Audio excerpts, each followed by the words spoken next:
Aquilo lá está atrasado, 19 segundos. Mas mudou agora. Tertúlia. Meu boa tarde aí para todos e todas. Hoje é dia 5 de outubro de 2012, sexta-feira. O verbete é de número 2438. Tem 5 páginas, 48 logias e 21 máximos. Eu chamo a atenção que a divisão do detalhismo tem 13 máximos. O tema é asculta pensênica. A especialidade é pesquisologia. Quem defendeu o verbete aqui com muita classe, que estudou muito o processo, pelo que a gente vê, é a professora Cecília, que está aí, parece, com um assessor. Eu não sei bem se é, tá? Estou em dúvida. Definição. A asculta pensênica é o ato de esmiuçar, examinar, inquirir, investigar, observar, perceber e prescrutar pensamentos, sentimentos e energias, quer dizer, pensênios profundos, subjacentes ou sutis, próprios ou de outras consciências, intra ou extrafísicas, acarretando aprimoramento da empatia e do autoconhecimento. Os pensênios incoerentes, a reciclopensenidade, os neopensênios, a neopensenidade, as assinaturas pensênicas pessoais, os rastros pensênicos, a disposição íntima para o enfrentamento consciencial, o estetoscópio consciencial a partir do detalhismo na auto- e heteropesquisa, o austoscópio pessoal evidente na disposição para a auto- e heteroassistência, a alfabetização emocional, a diferenciação entre a condição idealizada e a realidade consciencial, a atenção aos sonhos e projeções conscienciais, a intuição, a busca pelo feedback, a autoobservação, a autopercepção, a autoanálise,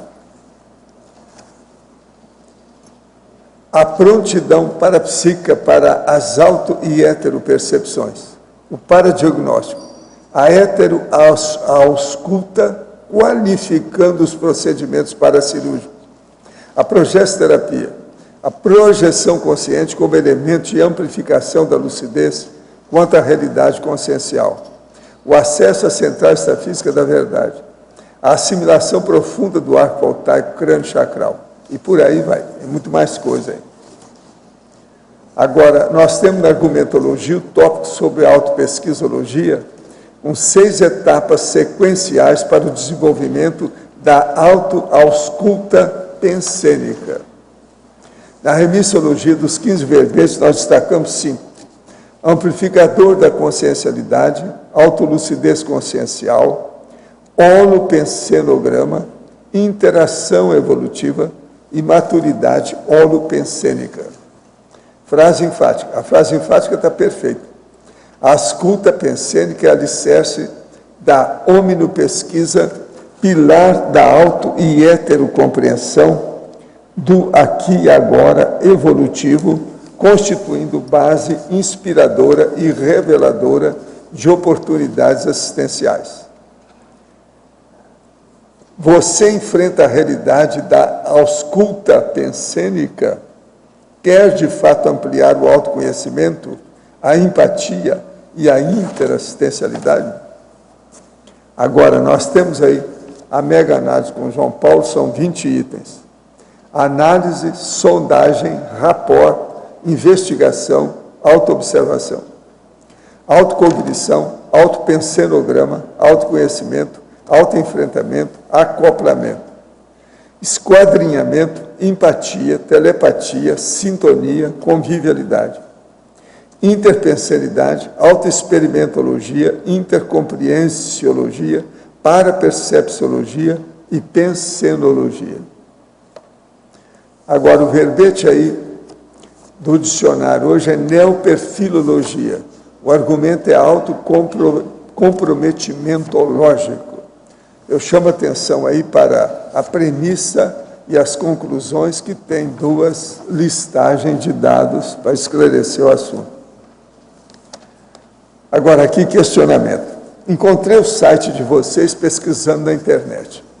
Gostei muito do que vi e li, principalmente pelo princípio da descrença, o qual já utilizo muitas vezes, mesmo sem perceber. Gostaria de saber como aprender mais sobre a conscienciologia de maneira ativa. Nunca tive religião definida exatamente porque não concordo com certos dogmas, e ser muito crítico e racional. E pelo que me parece, a conscienciologia caminha exatamente nesse sentido, colocando-se como ciência e incorporando conscientemente aspectos religiosos e fenômenos paranormais. Apesar dessa identificação inicial, fiquei um pouco decepcionado, pois não me identifiquei com quase nenhum dos trafores descritos para identificar ser intermissivista. E, portanto, acredito que não sou um deles. Posso participar mesmo assim? Olha, você é bem-vindo, sabe? Welcome to the club. Quer dizer, venha para a caixa você também, não é isso?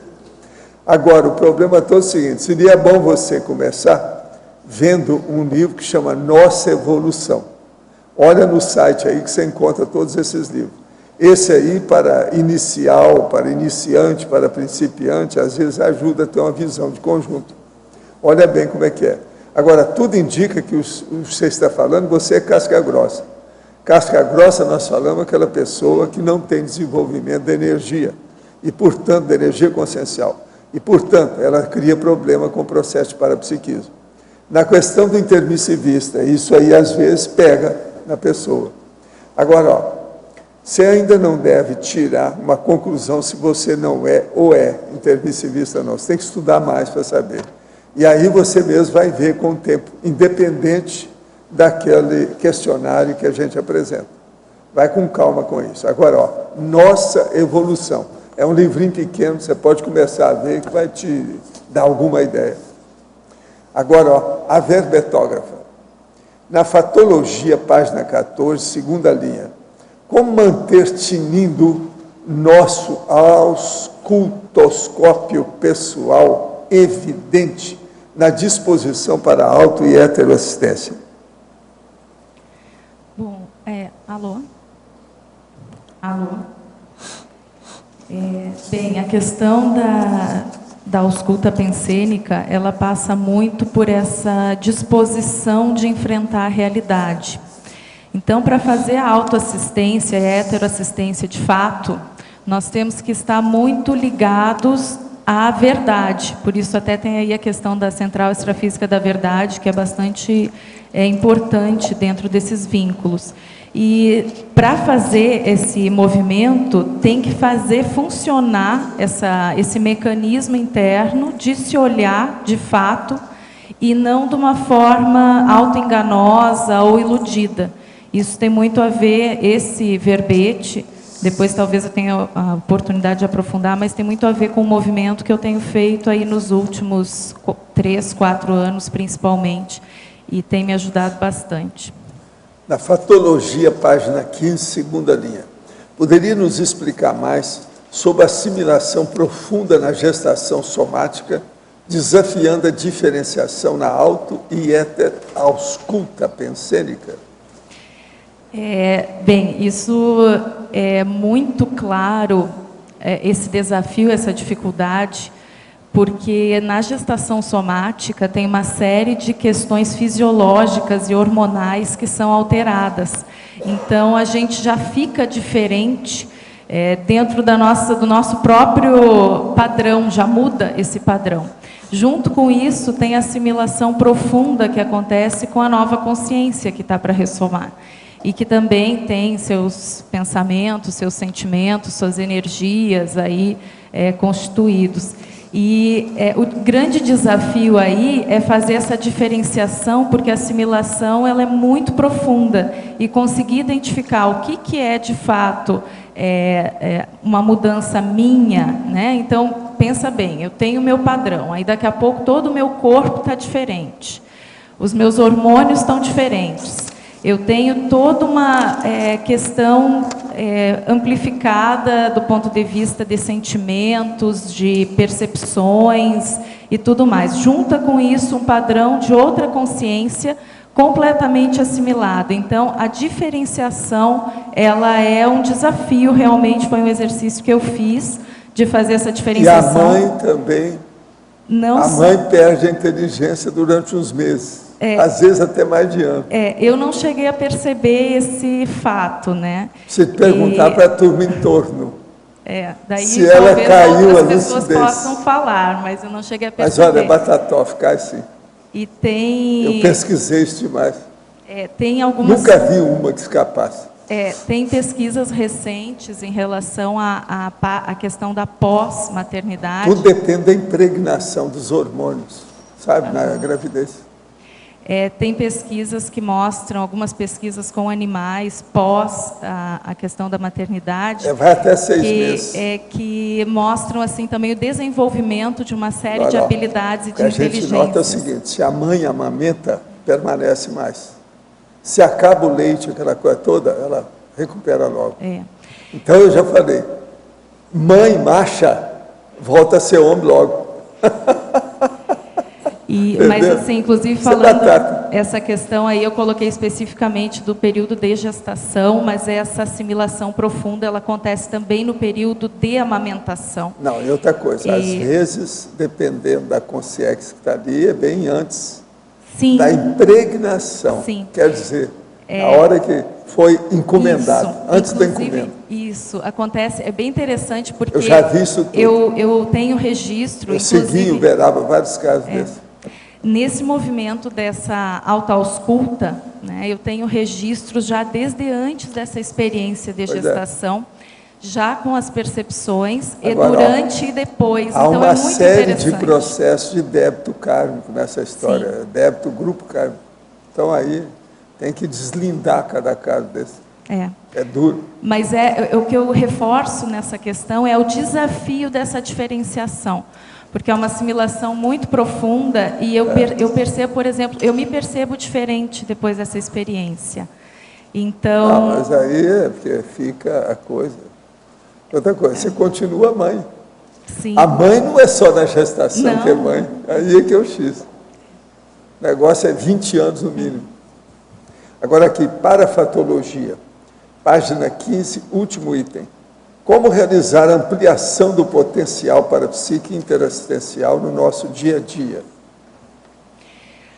Ampliação do potencial parapsíquico, o próprio verbete, ele tem muita relação com isso, né? Com a questão extrasensorial, a questão parapsíquica. Então, no dia a dia, por exemplo, se eu parar agora para pensar, fazer a minha autoausculta agora, no aqui e agora. Então, eu posso perceber que eu estou com uma leve ansiedade, porque é a primeira experiência. Então, eu sinto isso, mas já acalmando, aqui devido à própria interação com o campo. Eu estou pensando sobre a melhor forma de responder a essa questão, para poder ajudar mais ou elucidar mais a pessoa. Eu estou procurando conectar com a própria Equipex. Então, quando eu paro para refletir, e aí é que vem a questão da atenção dividida, porque eu preciso, ao mesmo tempo, estar me comunicando e, ao mesmo tempo, estar me percebendo. E isso, no meu caso, me ajuda a desenvolver o parapsiquismo. Então, eu percebo que, desde que eu tenho feito mais esse movimento de perceber a todo momento como eu estou sentindo o meu corpo, como eu estou sentindo os meus sentimentos, né, as minhas emoções, o que eu estou pensando, isso começa a me ajudar a perceber o meu entorno e também desenvolver o parapsiquismo. Professor, qual o nível evolutivo mínimo exigido para uma consciência poder decidir onde e como outra consciência sem lucidez irá ressomar? O que significa detalhadamente sem lucidez? Sem lucidez significa, seja de um que está assistindo ou outro que é assistido, falta de inteligência evolutiva, que é a inteligência mais avançada, evoluída que tem. De modo que isso aí depende do nível de lucidez contra o processo da própria evolução das consciências. Quer dizer, quanto mais a pessoa entender evoluciologia, mais ela vai saber disso. O Vale dos Suicídios ainda existe devido ao processo da Helbex. Olha, processo extrafísico está havendo muita renovação no problema da baratosfera, de modo que é preciso ver o que está acontecendo. Por que a atração de energias similares podem causar acidente de percurso? Porque as energias é que fazem as coisas corretas e as coisas erradas. Depende da qualidade da energia. Durante uma projeção de mental soma, é possível ler um livro inteiro e rápido? Aí depende da competência de quem é o projetor. Se ele, por exemplo, não tiver muita experiência, for jejuno e principiante, ele vai ver uma porção de coisas sobre o livro, mas não vai conseguir ler tudo que diz respeito ao livro. Então é muito estranho isso aí, porque no início, por exemplo, uma pessoa chega perto de um livro fora do corpo, e ela quer saber o que é. Ela vai começar, então, vendo de onde é que apareceu o papel, qual a árvore que fez isso, e etc. e tal. Então, aquela raiz da ocorrência perturba a assimilação daquilo que a pessoa quer. Então, por exemplo, ele está aqui. Então, uma pessoa falou, ó, veja o livro, página 250. Ele vai ter dificuldade de ver a página 250. Ele vai olhar e vai ver a opção de página tudo junto, porque o processo tudo é por atacado. Então, estudo tem que ter muito know-how extrafísico para a pessoa sair bem. Professor, eu me coloco à disposição para ajudar os voluntários da Cognops em assuntos da África, naquilo que estiver ao meu alcance. Estarei em Foz de 25 a 29 de outubro e podemos conversar mais sobre o assunto. Olha, a Kátia já se predispôs a encontrar com você. Essa é a nossa professora Juliana Costa, que está na África. Ela, então, estará aqui daqui 20 dias, né? Dia 25. Ok? Então, é preciso falar aí com a turma que está interessada na África, que ela dá uma geral aí em vocês. Seria bom. Preciso ver quem mais está interessado nisso. Você também, né? Olha lá. Da Bahia para a África. Você já está no enclave da África no Brasil, né? Então, para ela vai ser fácil, está no caminho. Isso é bom. Agora aqui, a verbetógrafa. Fatologia, página 14, segunda linha. Assimilação profunda na gestação somática, desafiando a diferenciação na auto- e heteroausculta pensênica. Poderia aprofundar isso? Foi o que eu abordei agora há pouco. Pois é, mas explica de novo. Isso aqui é outra pessoa, é de Portugal, lá do fim do mundo. Tá. Tem... E às vezes é retardatário, chamam os para-retardatários, é teletertuliano retardatário. Acabou de ligar agora o aparelho. Entende? Bom, então justamente a questão do desafio que eu queria ressaltar nesse aspecto, quero ressaltar, é a questão do desafio da diferenciação, porque é uma experiência de uma assimilação muito profunda, que começa desde antes da gestação, no decorrer da gestação, e continua depois por muitos anos na amamentação, muito intensamente. Então, por causa da própria alteração fisiológica, é interessante, é uma experiência interessante do ponto de vista de pesquisa, para avaliar o que sou eu, o que já é difícil fazer no dia a dia normal, mas nesse momento em especial, e o que é outra consciência que está numa assimilação muito profunda durante esses períodos. Na fatologia, página 15, terceira linha. As doenças psicossomáticas decorrentes da falta de autoconhecimento e autoenfrentamento. Poderia explicar melhor? O que eu percebi no decorrer das pesquisas?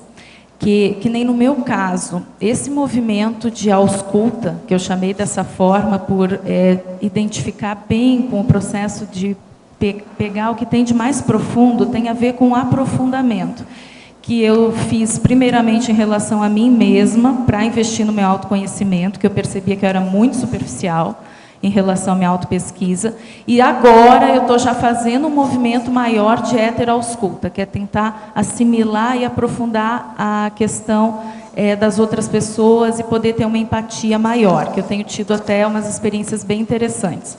E o que acontece? Eu percebi que quando a gente fica no movimento, pelo menos no meu caso, superficial, às vezes eu tinha assim, uma autoimagem idealizada, ou uma pseudo-imperturbabilidade. Então, eu acho legal ser assim e eu quero ser assim. Mas, no fundo, não era a realidade.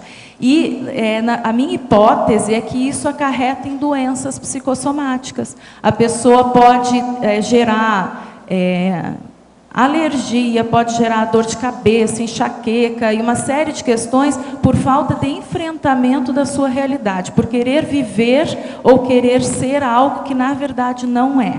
Então, esse aspecto eu coloquei por isso, porque eu acho que tem que ter o enfrentamento da realidade consciencial no aqui e agora evolutivo, para aí sim fazer um movimento pró-evolutivo real, e não imaginário.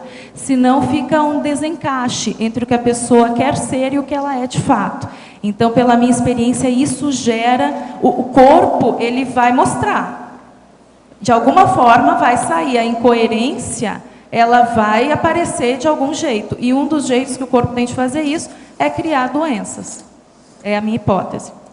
Na parafatologia, página 15, sexta linha, a ausculta pensênica dinamizadora da TENEPS. Por favor, ampliar. Interessante que eu estava trocando uma ideia com o Alexander agora há pouco sobre isso. A questão da... Assim como tem também ali um item que fala da paracirurgia. Então, a minha hipótese é de que para você poder trabalhar numa assistência mais profunda, que é a assistência paracirúrgica, a questão da assistência que ocorre na TENEPS, a ausculta pensênica, ela ajuda muito, tanto a autoausculta quanto a heteroausculta, porque a assimilação é a ferramenta, aí a partir da assimilação tem que encarar aquilo que vem. Então, por exemplo, eu estava com uma amiga doente há pouco tempo, ainda está, mas eu resolvi fazer esse exercício. E eu fiz uma assimilação bem profunda para sentir o que ela estava sentindo, para até poder ajudar, porque senão parecia que o que eu estava falando, o que eu estava fazendo, estava desconectado com o que ela precisava. E por alguns minutos eu senti o que ela estava sentindo, e foi muito puxado, né? Assim, foi uma sensação assim, até parecia que não ia acabar. E alguns minutos depois, passou. E a partir dali eu pude fazer uma intervenção mais qualificada e que surtiu mais efeito, além de perceber escagem, até que eu levei para casa, né? Alexander me ajuda também nesses processos, a gente atua em equipe, né? E então eu penso que esse movimento, além de assimilar, é realmente encarar aquilo que a gente está assimilando e fazer um movimento de si mesmo, que foi o que eu falei agora há pouco, de ver realmente o que eu sinto de verdade, o que eu penso de verdade, lá no fundo. Na página 5, o item registro. Anotar as ideias, hipóteses e insights em arquivo pessoal para apoio mnemônico e autopesquisístico a médio e longo prazo. Como organizar esse arquivo pessoal? Eu tenho, na verdade, assim, eu tenho diferentes arquivos, não é um arquivo único, eu funciono dessa forma, talvez um pouco mais compartimentada. Então, por exemplo, algo que me ajudou também muito nesse movimento foi que eu fiz uma especialização em dinâmica dos grupos, que tem muito desenvolvimento interpessoal e de feedback. Então, a cada encontro que nós tínhamos, eu fazia um relatório, isso fazia parte do próprio curso, mas era um relatório principalmente para si mesmo, dos pensamentos, sentimentos, tudo o que acontecia no decorrer daquela interação. Então eu tenho esses arquivos em separado, com esses registros, que quando eu vou ver o histórico de 20 meses, é muito interessante ver a própria evolução. Então eu vejo que eu me qualifiquei até nos pensamentos, sentimentos e no processo de feedback, tanto para receber quanto para dar no decorrer desse período. Tenho, como eu já falei, os registros em relação à minha experiência de maternidade, desde antes, durante e depois. Então, eu tenho também o histórico de pensamentos, sentimentos e energias em relação a isso que ainda mantenho e pretendo manter, e um dia, quem sabe, presentear a minha filha com esse histórico. E que eu acho que pode ser muito interessante para ela também. E tenho também outros registros, por exemplo, eu penso futuramente em talvez fazer um artigo que eu tenho uma planilha para registros retrocognitivos, de insights e ideias em relação a retrocognições, e formas de registrar isso. Talvez um dia venha publicar até para poder compartilhar, que eu acho que aquilo vale a pena. É muito simples, mas acho que vale a pena. E outros registros de, por exemplo, projeções, sonhos, eu tenho anotações simples mesmo, em bloquinho. Então, assim, eu não tem uma dica, né? Não é algo que eu faça, mas que eu acho que vale a pena, Por exemplo, no laboratório de pensenologia, tem as planilhas para identificar o pensene padrão, para identificar o que predomina e tudo mais. Então, ali é uma ferramenta também. Mas eu não tenho um registro único, eu tenho registros separados disso. Espero que possa ajudá-la. Na fatologia, página 15, terceira linha. As doenças psicossomáticas decorrentes da falta de autoconhecimento e autoenfrentamento. Favor comentar. Você já falou, então, né? Mas é outra pessoa aqui agora. Ok. Então, falando algo diferente... Tem gente da África, gente de Portugal, gente do Brasil, gente não sei de onde. É bom, é sinal de que esse ponto é importante, então temos que falar mais mesmo. A questão a minha hipótese é de que se a gente aumenta a ausculta pensênica, a autoausculta pensênica, essas doenças psicossomáticas, elas tendem a minimizar ou diminuir. Por quê? Porque eu entendo isso como um sinal do próprio corpo de que algo está incoerente ou fora da realidade, ou a pessoa está querendo viver algo que não faz parte do seu momento evolutivo ou da sua realidade, ou incoerente com o que ela sente que deveria estar fazendo, enfim. Então, a minha hipótese é de que a autoausculta pensênica, ela favorece encarar a realidade para aí sim fazer um movimento pró-evolutivo a partir do aqui e agora, e não a partir de um auto-engano. E aí minimiza esse pedido de socorro, digamos, do corpo que podem ser essas doenças psicossomáticas. Fatologia, página 15, quinta linha, de baixo para cima. A possível descoberta da pseudo-imperturbabilidade a partir da autopesquisa profunda. Favor ampliar. Como eu falei já, esse verbete tem muito a ver com a minha autopesquisa. Então, tinha um período que eu dizia, não, mas eu não tenho raiva, eu não estou brava, eu não estou nada. Mas não que isso fosse uma realidade, é que eu não queria encarar e nem parava para aprofundar e analisar isso. Então, é uma pseudo-imperturbabilidade. E aí foi uma das minhas descobertas.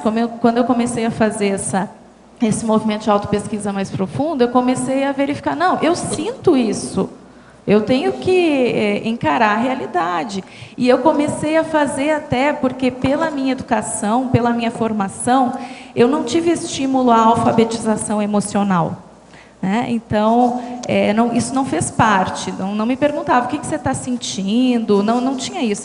Foi uma educação mais racional, digamos assim, que foi muito positiva em muitos aspectos, mas eu fiz a alfabetização emocional agora, depois de adulta. Então, assim, identificar o que é cada sentimento, o que é cada emoção, o que eu estou sentindo no momento. Essa alfabetização emocional é uma descoberta a partir desse movimento de autopesquisa. Fatologia, página 14, quinta linha. Poderia ampliar a autocontextualização em relação ao momento evolutivo? Então, na mesma linha do que eu estou abordando, é a autocontextualização. Eu me entender, por isso que essa expressão eu gosto muito, o aqui e agora. Né? O aqui e agora evolutivo, que está na frase enfática, é justamente essa contextualização. Quem sou eu e como estou eu, depois de tantas existências, da minha holobiografia, das minhas experiências nessa vida, do que eu me constituí como consciência, no aqui e agora evolutivo. Então, é esse movimento de contextualização. Em tecnologia, página 15, quarta linha. Poderia explicar a técnica da aplicação dos limites interassistenciais? Isso tem a ver com a heterausculta, que é essa percepção do outro, tá? De fazer esse movimento de perceber pensamentos, sentimentos e energias profundos de uma outra pessoa. Existem limites interassistenciais que é até onde a gente pode ir. E isso eu quis enfatizar, não só nesse ponto, mas tem outros pontos também do verbete que eu coloco isso, a questão da cosmoética também muito presente, que tem relação com isso. Até onde eu posso ir no aqui e agora, ou seja, na contextualização do outro. Isso não é fácil, de fazer. Eu posso dizer que erro, às vezes acerto. Eu vejo isso pelos resultados, que é até algo que o professor Valdo sempre enfatiza, quais são os resultados, como estão os resultados. Agora, pelo menos eu posso ter certeza de que eu estou me esforçando, pelo menos botando energia e intenção para acertar, de saber até onde eu posso ir em relação às outras pessoas. Meu pai dessomou recentemente. Estou tentando fazer EVs, exteriorizações e higiene pensênica, a fim de vivenciar o processo de modo mais equilibrado possível. Mas encontrei dificuldades em alguns momentos para mobilizar as energias nos momentos de maior fragilidade, justamente quando precisava mais conseguir mexer com as energias. O senhor tem alguma sugestão para isso? Não. Eu recomendo que você trabalhe com EV cada vez mais, você vai desenvolver a situação, aí não vai ter esses altos e baixos. Você vai ficar por cima do processo e isso vai funcionar melhor. É a melhor coisa que você faz. Trabalha mais com estado vibracional. Agora, gente, eu queria falar aqui para vocês que a terceira semana da reeducação consciencial, reaprender para reeducar, é da reaprendência. Começa daqui, quer dizer, 3 dias. É do dia 8 ao dia 14 agora desse mês. Agora, tem uma série de atividades muito interessante aqui no caso, muitos professores funcionando. Tem o Álvares, tem o Rui Bueno, tem aqui o William Klein, o Heglisson, a Delmara Castanheira, Marlene Roque, Lucy Meres, a Rosa Ramalho, Juliana Medeiros, a Priscila Biela, Tatiana Mota, Jussara Ramos, Lani Galdino, Kátia Iuarrace, não é você não, é a sua xará, Alzira Jessen, Otto Mendonça, Tiago André, Malco Tafner. É muita coisa aí e muito trabalho que tem aqui pela frente. Agora, seria bom vocês verem isso com calma. Se quem quiser ver, vai notar que vale a pena entrar nessa reeducação consciencial. Está aqui, para quem quiser. Agora, Arlindo, eu entrego a você aí, a Cecília, que você está esperando. Na tecnologia, a terceira linha de baixo para cima, você quer... Desculpa. A técnica de autocompreensão das realidades. Arlindo, seja cavalheiro. Oi, pronto? Então, a questão da autocompreensão das realidades tem relação com justamente essa autoausculta que eu coloquei agora há pouco, de você ter essa sistematização, ter alguns arquivos em que você possa realmente examinar como é que está a sua realidade consciencial, desde o ponto de vista de pensamentos, de sentimentos, de energias, e aí passa, inclusive, por autopercepção somática, que é o que eu coloco até na técnica, no final, na argumentologia. Tá? Eu tenho outra aqui, mas... A outra é a técnica da janela de Johari. Esse também é que eu não conheço direito. A técnica da janela de Johari é uma técnica que se estuda dentro da psicologia organizacional, da administração, na área de gestão de pessoas, que é justamente a pessoa identificar mais o que ela sabe dela mesma, o que ela acha, como ela acha que os outros a veem, como os outros de fato a veem, e tem o que se chama de eu cego, que é aquele que nem os outros veem e nem a pessoa é autoconsciente quanto àqueles aspectos. Então, essa é uma técnica para aprofundar o autoconhecimento, a autopercepção realista. É bem interessante, depois é fácil de conseguir, ela é bem conhecida, né, nos livros, aí com certeza na Holoteca tem. E só para aprofundar um pouco mais isso, para dar um exemplo, eu tenho um teste que eu apliquei já muitas vezes em sala de aula, que trabalha em cima de estilos de gestão. Então, só para exemplificar a questão da autopercepção realista ou não, que tem a ver com a janela de Johari. Uma vez eu fiz um exercício com os alunos, eles mesmos propuseram a fazer, que eles levaram esse teste para ser aplicado numa empresa de médio porte. E aí o dono, que era também o líder, né, o próprio dono era o que gerenciava, ele respondeu o teste como ele se via como líder, como gestor.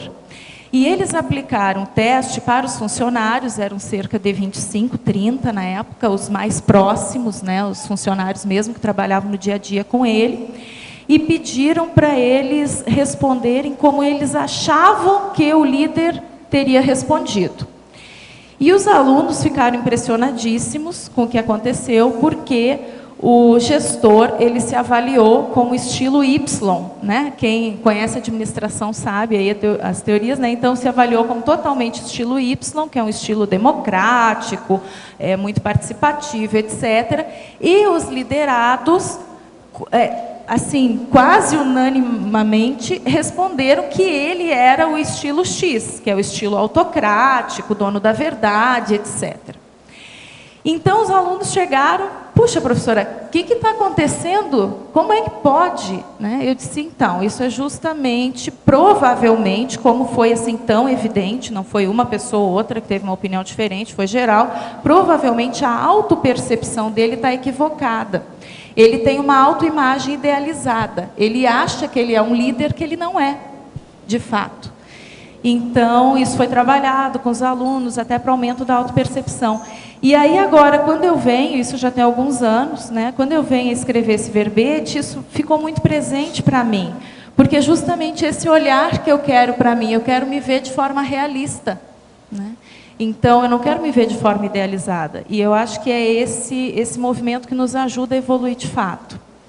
Agora, é porque eu peguei aqui agora na internet, fala alguma coisa de uma ideia imprecisa de si própria, isso, né?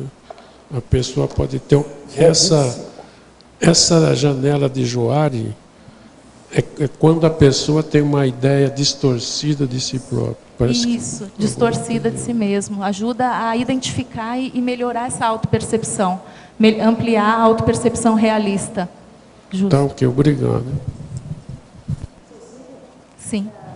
Essa a introspecção PSN que você fez antes, durante e após a gravidez, você chegou a ter oportunidade de avaliar alguma reencontro, alguma informação sobre a pré-ressoma da consciência que ia ressomar? Sim. Ou de personalidade consecutiva em relação a... Hipóteses. Okay. Hipóteses a serem confirmadas. Ok. Como alguém no próprio grupo nuclear, né, o familiar, que nos intermissivistas vem sendo uma tônica, né? Sim, sim.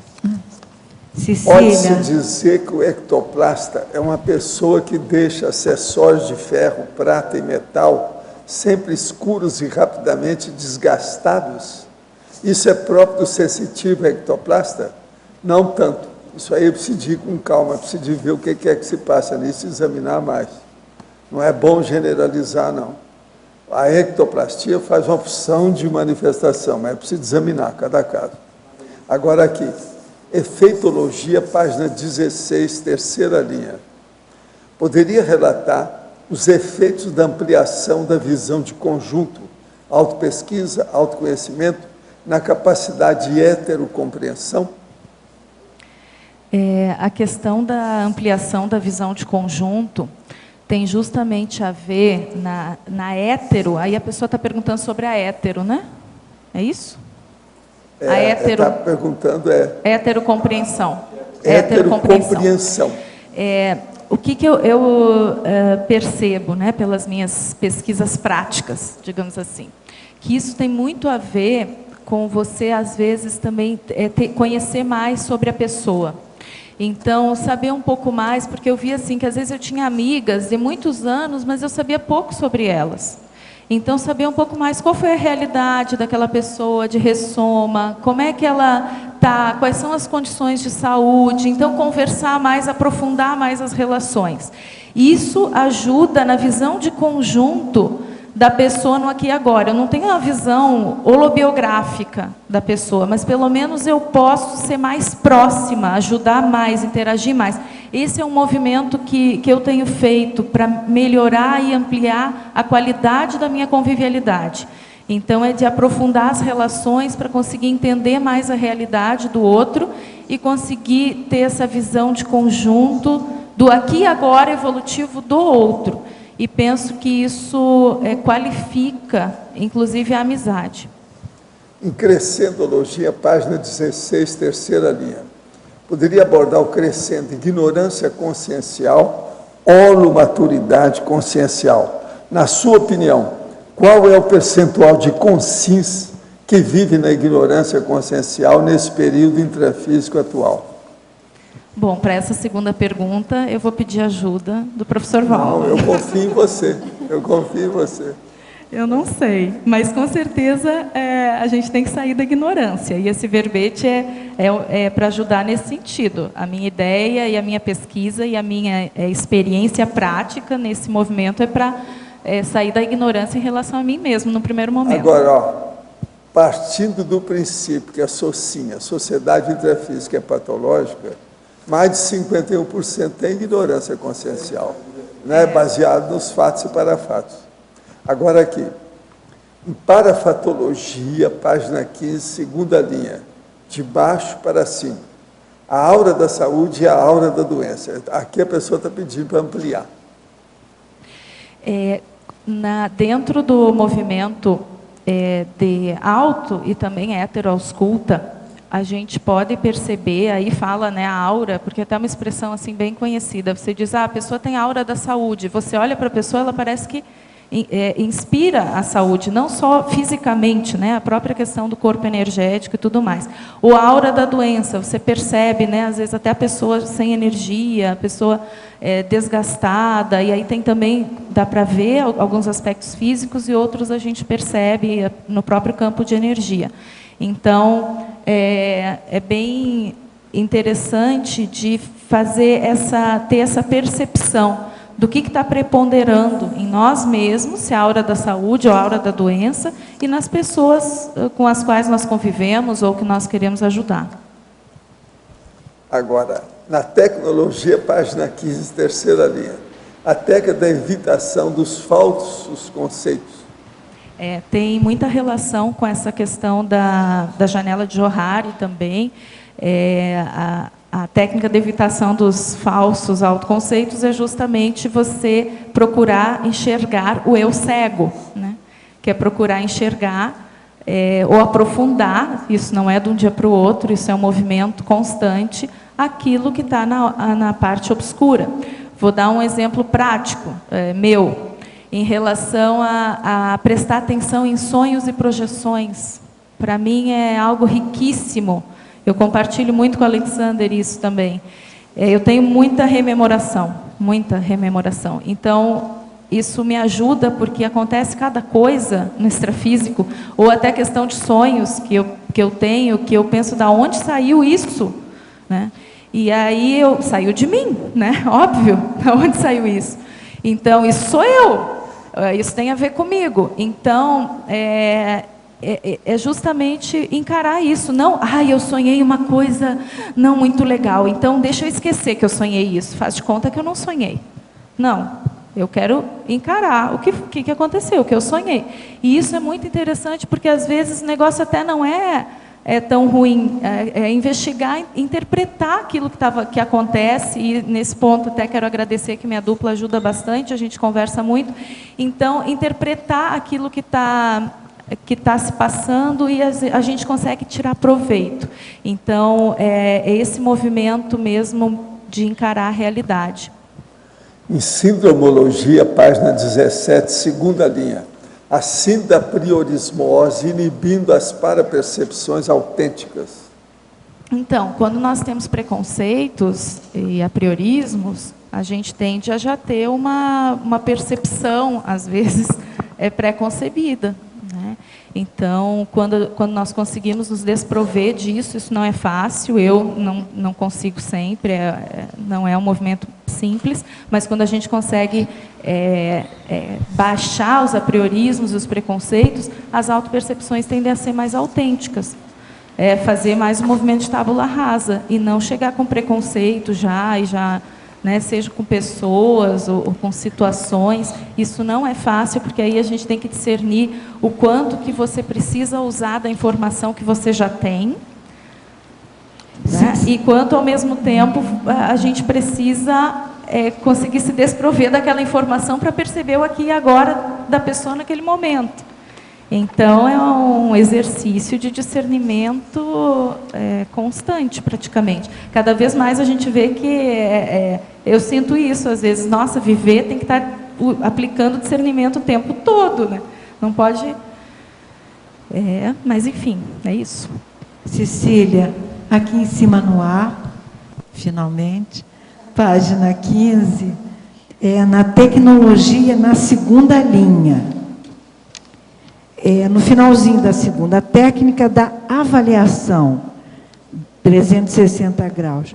Que avaliação é essa? Avaliação 360 graus, bom, eu sou administradora, né, para explicar um pouquinho, e sou mestre em recursos humanos, né? Então, essa técnica, ela é uma técnica muito aplicada na avaliação de desempenho em empresas, mas eu coloquei aqui porque eu acho que ela é muito rica e nós podemos aplicar também em outros contextos. 360 graus é aquela técnica que a pessoa ela é avaliada por todas as pessoas com as quais ela convive. Então, por exemplo, ela é avaliada por um superior hierárquico, ela é avaliada pelos subordinados, ela é avaliada pelos colegas de trabalho que convivem com ela, avaliada por, eventualmente, se lida com terceirizados, com fornecedores, com clientes. A pessoa ela é avaliada por todas as pessoas com as quais ela convive e recebe esse feedback, por isso que se chama avaliação 360 graus. A partir, porque às vezes os teus colegas têm uma impressão ótima, sabe? Mas um subordinado não. Às vezes o teu superior acha que você está excelente, mas o teu cliente não. Então, a técnica da avaliação 360 graus, ela fornece essa visão de conjunto das nossas manifestações nos diferentes contextos e com diferentes pessoas, com diferentes relações de poder. Então, penso que é uma técnica muito rica e que nós poderíamos até pensar numa reaplicação em outros contextos, até do próprio voluntariado, né, Marcelo? Eu fiquei pensando, assim, pensionizando, como seria o foco? Como seria o foco se tem 360 graus? Não, a técnica ela de receber feedback, por isso que é 360 de vários pontos. Isso. E a partir daí você tem uma visão de conjunto da sua manifestação nos diferentes contextos, porque a gente se manifesta diferente em contextos diferentes às vezes. Então, às vezes a pessoa ela lida muito bem com o poder equalizado, plano, mas ela tem dificuldade de ser liderado ou de liderar, entende? Então, a técnica ela ajuda nessa visão de conjunto, de ter feedback, receber feedback das inter-relações. Então, esse é o foco, é ter uma noção real da sua manifestação. Tá, ok, muito obrigada. Cecília, na página 18... na parte de registro, me chamou a atenção que você bota de médio e longo prazo, né? E isso é uma coisa que eu estou encontrando um pouco, às vezes, dificuldade, porque quando a gente começa a ter muito registro, depois começa a ficar difícil você fazer um cruzamento, uma interligação. Você tem alguma técnica para você fazer isso? Então, eu tenho algumas anotações pontuais, mas eu faço registros mais focados em situações diferentes. Então, como eu falei antes, né, a minha interação com o meu grupo lá de estudo, então eu tenho registro de 20 meses, de 20 encontros dessas interações, né? Os meus registros em determinada experiência de interação, né, eu não tenho assim um geralzão, eu também teria dificuldade de organizar um geralzão. Eu tenho algumas anotações pontuais, mas eu tenho mais, por exemplo, de projeções e sonhos, né? Então, penso que se um dia eu conseguir concatenar tudo, vai ser muito interessante, mas atualmente ainda não fiz isso. Tá? Obrigado. Cecília, na página 16, na segunda linha da binomiologia, o binômio implicitude e explicitude. Você pode aprofundar e discutir para a gente? Sim. a questão do que está implícito e do que está explícito, né? Quando a gente faz a ausculta pensênica, por exemplo, se eu estou sentindo uma dor de cabeça, é algo explícito, né? Então, eu tenho já uma manifestação somática de que tem alguma coisa. Agora, às vezes, tem um sentimento que não tem ainda uma manifestação explícita, mas que já está lá. Então, se eu consigo perceber o implícito, às vezes eu previno o explícito. Tá. Sabe? O bloqueio chacral, por exemplo, né? Isso eu acho que bem importante prestar atenção. Por exemplo, dentro do trabalho com grupos, que eu fiz especialização em dinâmica dos grupos, é muito interessante que a gente observa o que se chama de latência, os movimentos latentes. Então, às vezes, você analisando a interação de um grupo, tem aquilo que está ali, para vir à tona, que está no implícito. E quando a gente aperfeiçoa a leitura de grupo, a gente já sabe que vem, daqui a pouco o negócio vem e fica explícito. Você já conflito, se prepara por exemplo. para isso, até provoca. E aí você tem como preparar e às vezes até como acionar para vir. Certo. Ajudar a vir à tona o que precisa vir. Para assistir, para esclarecer, né? para assistir, para limpar alguma coisa. Muito bom. Obrigada. Tudo bom? Está muito bom. É o seguinte, eu acho que tem a ver com a sua resposta. Alô? Tá. Eu acho que tem a ver com essa resposta que você deu para a Nilce. A prevenção do surto a partir da autopercepção realista. Sim. Eu acho interessante você dar uma ampliação nisso. Eu já tive, por exemplo, uma vez eu vi o caso de uma pessoa que trabalhava comigo, e a pessoa, assim, muito quietinha, muito amável, muito amorosa, todo mundo, puxa, mas, né? E às vezes eu ficava assim, peraí, mas tem alguma coisa, né? E aí teve um dia que a pessoa surtou mesmo, mas surtou assim de ficar violenta com uma outra pessoa e fazer um estardalhaço, brigar e gritar. E aí eu fiquei refletindo sobre isso. O quanto que faltou essa ausculta pensênica, a pessoa poderia ter trabalhado o que não estava bem parado, entende? Então fica no auto-engano de um tipo de personalidade que não é real e um dia aquilo estoura. É retenção, é que nem imagina a energia lá no Itaipu, né? Você coloca aquela barreira e fica ali segurando. Se um dia tem uma brechinha, o negócio vem. Então, eu acho que tem que trabalhar muito essa questão de encarar a realidade para poder trabalhar as coisas de fato. A sua autoescuta pensênica você foi desenvolvendo, né? Através de várias técnicas e principalmente a autoobservação, né? E então, eu acho que para a pessoa chegar, a pessoa que admite que tem algum processo que possa entrar em surto de uma hora para outra, ela precisava pelo menos iniciar dessa forma, né? Procurar prestar mais atenção nos pensamentos, nos sentimentos dela, fazer um mergulho profundo dentro dela, né? Para poder chegar a esse ponto, porque ninguém consegue isso assim, de graça, né? Seria um trabalho de autoconhecimento. Sim. Bem grande. Muito bom, obrigada. Essa é a minha hipótese. É a minha hipótese, que aí previne isso. Uhum. Cecília. Eu? Obrigada. Então, Cecília, parabéns pelo seu verbete. Eu tenho alguns questionamentos. Pela sua definição, parece-me que o maior foco é a autoescuta, né? É para você. Mas a gente se interrelaciona, né?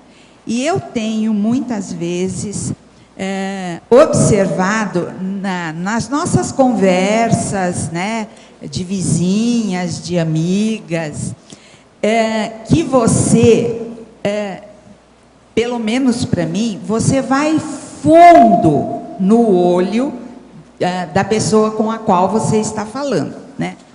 Então, a minha pergunta seria o seguinte: essa autoescuta, de repente, ela pode ser uma forma, uma maneira de assistir, né?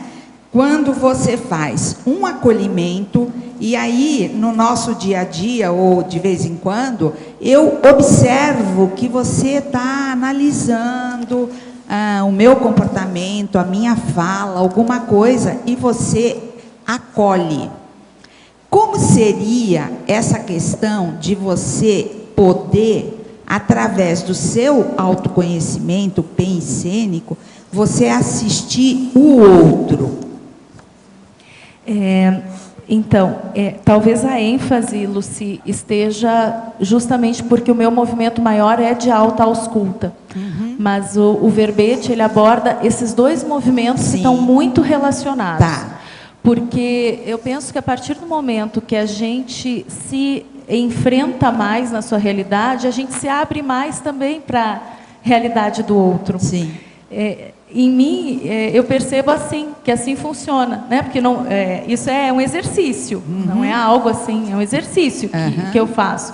Então, o que acontece? A partir do momento que eu estou mais aberta para a minha autopesquisa, eu desdramatizo mais o outro. Que nem há uns anos atrás, eu tinha mais um assombramento com algumas coisas. Mas como tal pessoa fez isso? Não compreendia. Mas que absurdo tal situação, né? Aí o Alexander até dizia, peraí, que isso? Né? Agora, isso tinha a ver com uma superficialidade. Agora eu vejo isso. O assombramento melhorou, né? Bastante. Então, eu vejo que o movimento ele é de duas vias. Quando eu me desassombro comigo, eu me desassombro com o outro, e aí desdramatiza, e aí o negócio flui melhor. Aí, no caso, você faz um acolhimento ou uma assistência pensênica para o outro. Sim. E a aplicação disso na intimidade, quando você tem, acontece? Você já fez isso? Sim, sim. Na tua assistência? Sim. Até recentemente, né, eu tive uma experiência bem intensa, que eu relatei aqui no início, de assimilação, de sentir profundamente, e é um negócio que não é fácil, mas é positivo. Não vou dizer que é bom, assim, né? Mas é positivo. Tá bem. Muito obrigada. Parabéns, hein? Obrigada. Cecília, aqui no B. Na parapatologia, página 15, terceira linha de baixo para cima, você coloca a autoparavivência multidimensional e a clarividência sendo ferramenta da ausculta persênica. Você pode comentar esses dois? Sim.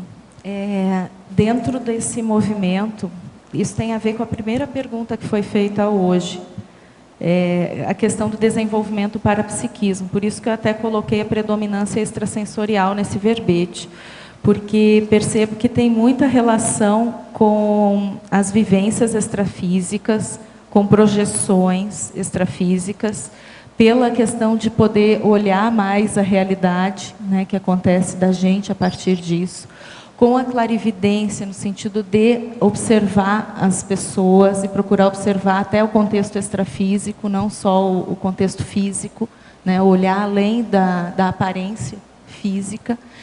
E o desenvolvimento parapsiquismo, ele acaba ficando muito atrelado dentro desse movimento. É como se fosse isso, às vezes até, eu vou ser bem sincera, às vezes até eu fico um pouco cansada quando eu fico muito tempo. Porque assim, a gente tem que ficar o tempo todo prestando muita atenção e fazendo, procurando ver o que dá para aproveitar daquela informação, mas ao mesmo tempo tem que ficar interagindo e tocando a vida normalmente. Então, assim, para mim, muito desafio do parapsiquismo é esse.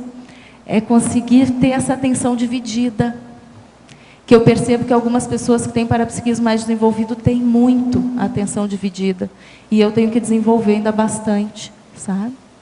Então, por isso que esses itens aí têm muita relação com isso, com essa questão extrasensorial. Né? Obrigada. Professor Valdo? Sim. Aqui, na frente. São 5 rápidas perguntinhas sobre o verbete aqui do dicionário.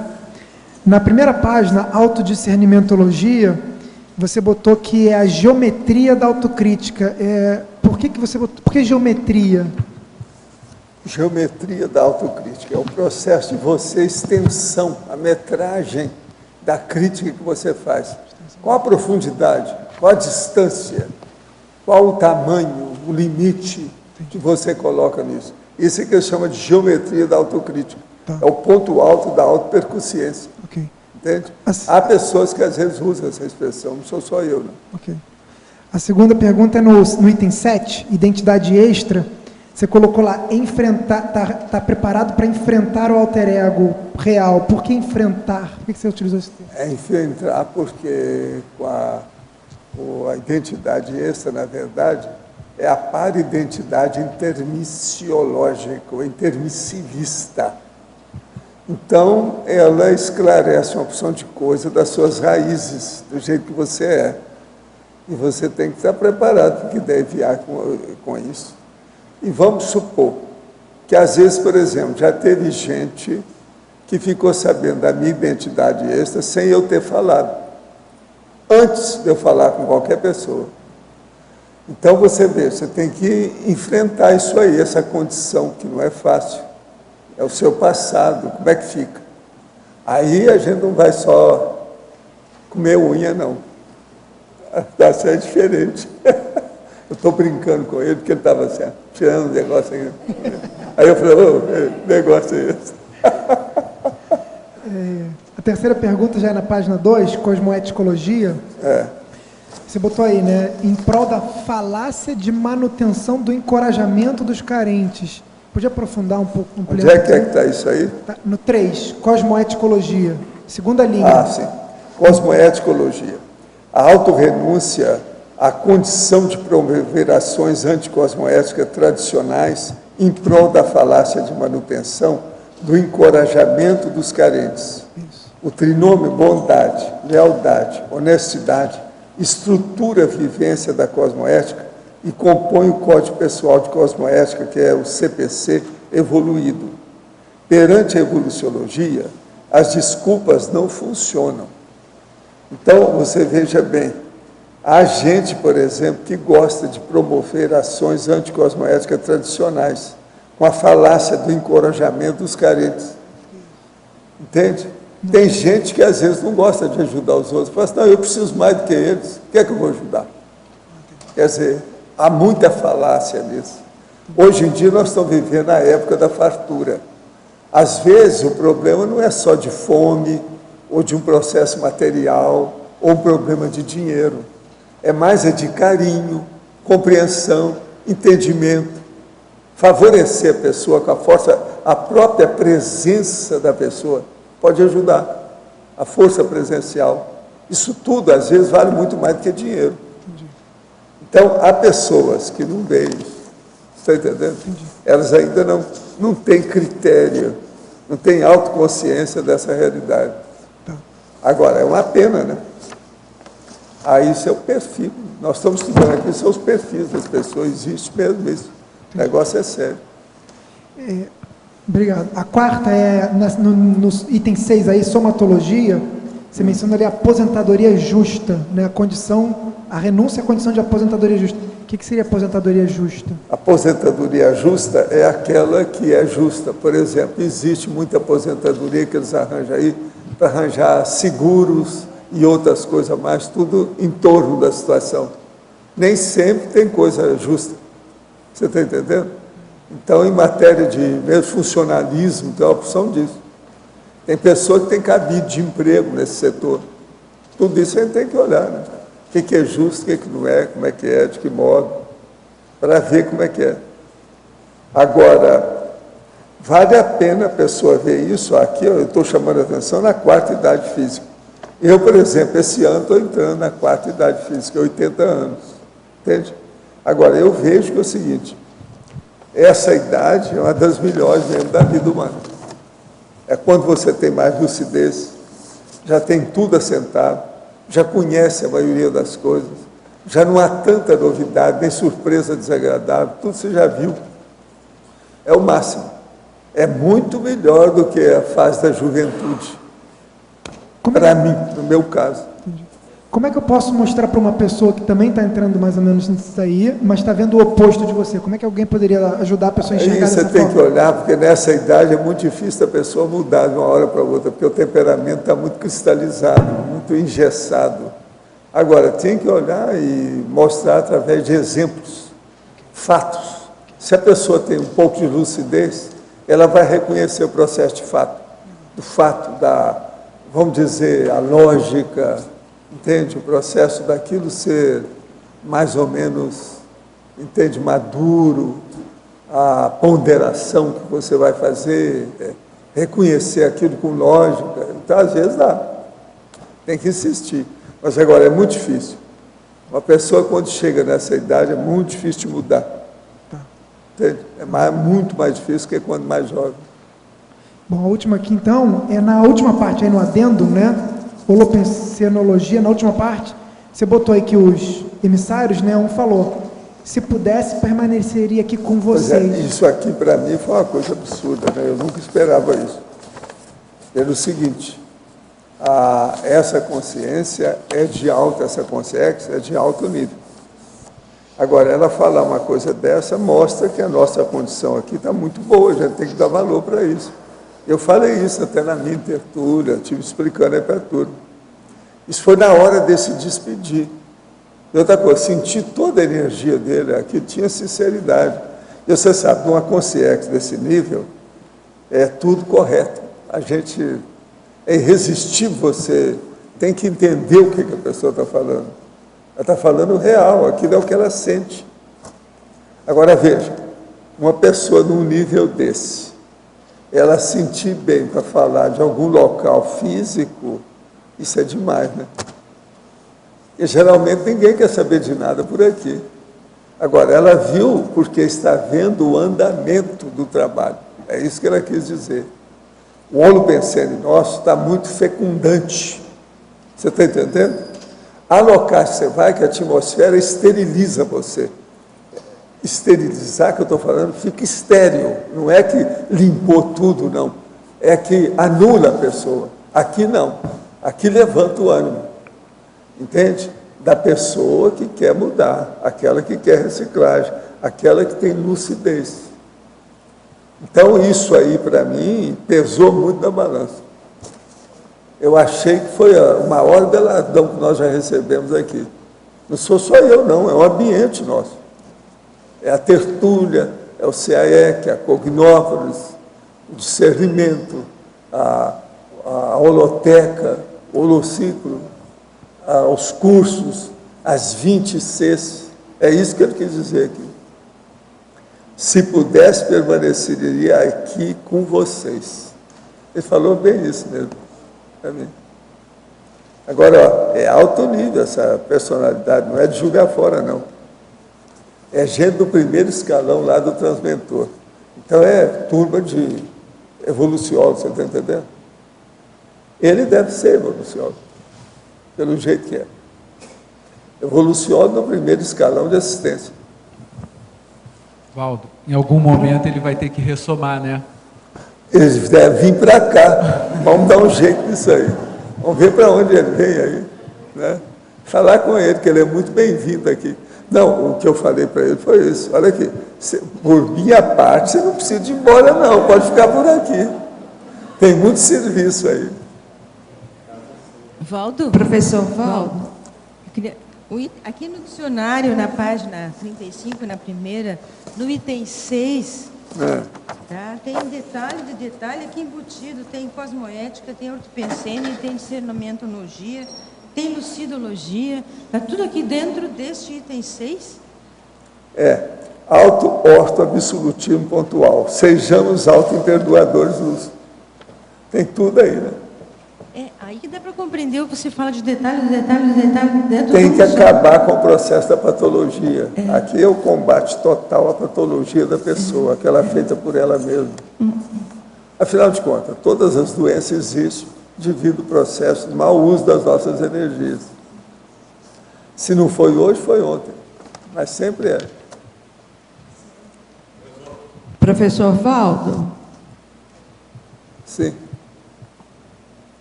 Então, Pode falar aí, eu não sei. Eu. Obrigada. Professor Valdo, já há algum tempo eu gostaria de entender ou de você poder esclarecer. Existe alguma sincronicidade quando você coloca no seu dicionário alguma coisa relacionada ao verbete do dia? Ou Não, como é que não é existe isso? nada, isso tudo é aleatório. Aleatório? O problema todo é o seguinte, eu lá, por exemplo, hoje eu tenho 21 verbetes do dicionário para passar, e o Everton, então, entrega para o AMIN. Quando o AMIN recebe, a hora que acaba, os que ele tem lá com ele, ele coloca na fila do jeito que o Everton entregou. Ninguém seleciona nada, é tudo aleatório. Agora, como nós trabalhamos com assuntos todos da Conscienciologia, uma boa parte desses, de um lado e do outro, às vezes, bate em cima, encaixa tudo. Mas isso sabe, é ocorrência eventual, quando dá.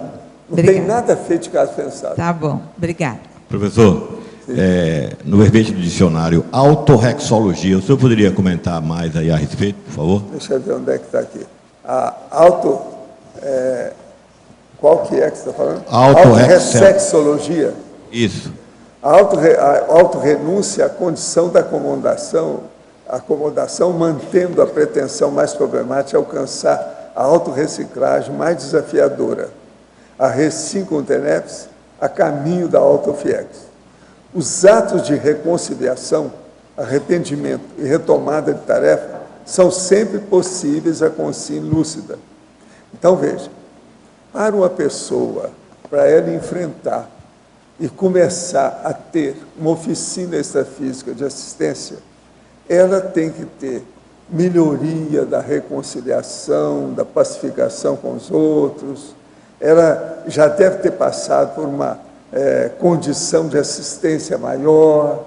Quase sempre nós falamos que a pessoa precisa de 20 anos de TENEPS para chegar nisso.